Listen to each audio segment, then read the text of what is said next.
संख्या हिची बोली तुम एठी कहउछ केडान एठी संख्या हिची बोली मिश्रण एटा तुम करूछ आ संख्या को पढिछ सेति पई कहउछ मिश्रण 15 मिश्रण 3 आ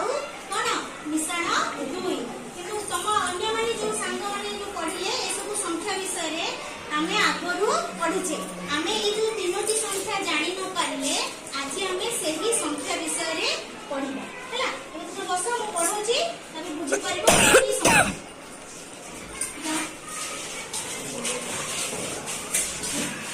अच्छा ये तो पढले सुन पढले कि नहीं तो सुन ना तुम्हारा हमें प्रथम से जानि छ या तो विशेष संख्या और स्वतंत्र संख्या तापरे जो प्लस चिन्ह दिया हला आ ओते जगह रे माइनस चिन्ह दिया गला हमें आगु 6 क्लास रे हमें पढुचे गणना संख्या पढिथिले गणना संख्या को कहा जाय की संख्या स्वाभाविक संख्या हम जति दैनंदिन व्यवहार रे संख्या व्यवहार करूचे कोठ आरंभ होची संख्याटी आरंभ कोठ होची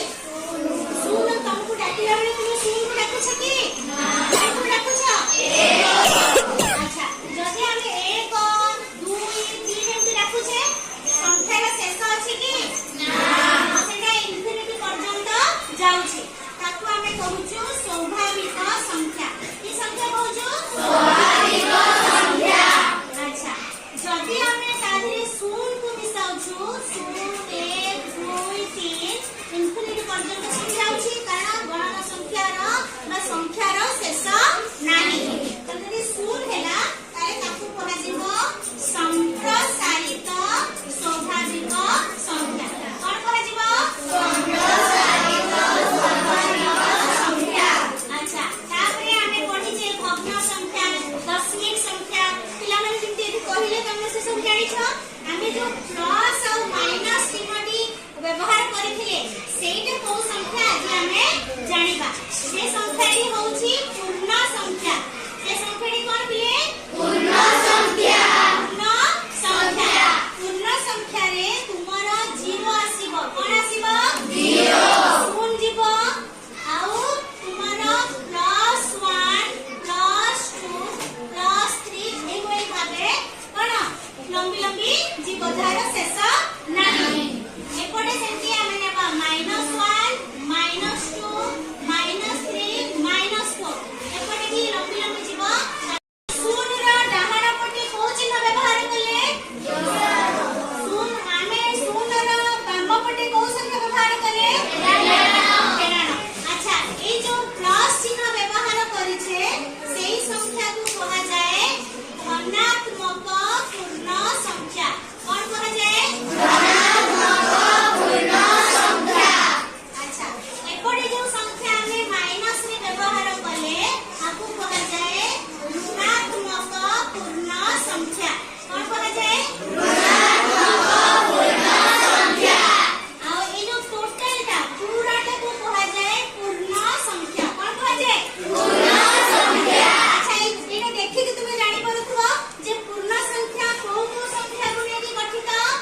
সেটা হচ্ছে পূর্ণ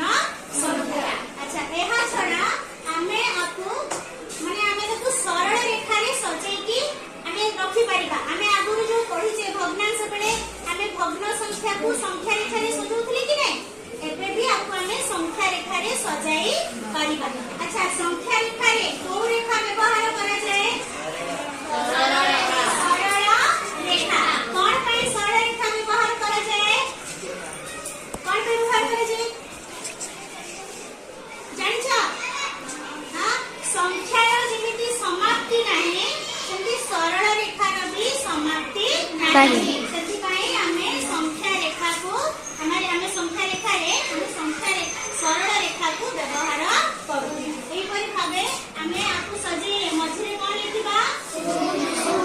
ଆମର ଡାହାଣ ସାଇଡରେ କଣ କଣ ସଜେଇକି ଲେଖିଯିବା? 1 + 3 + 4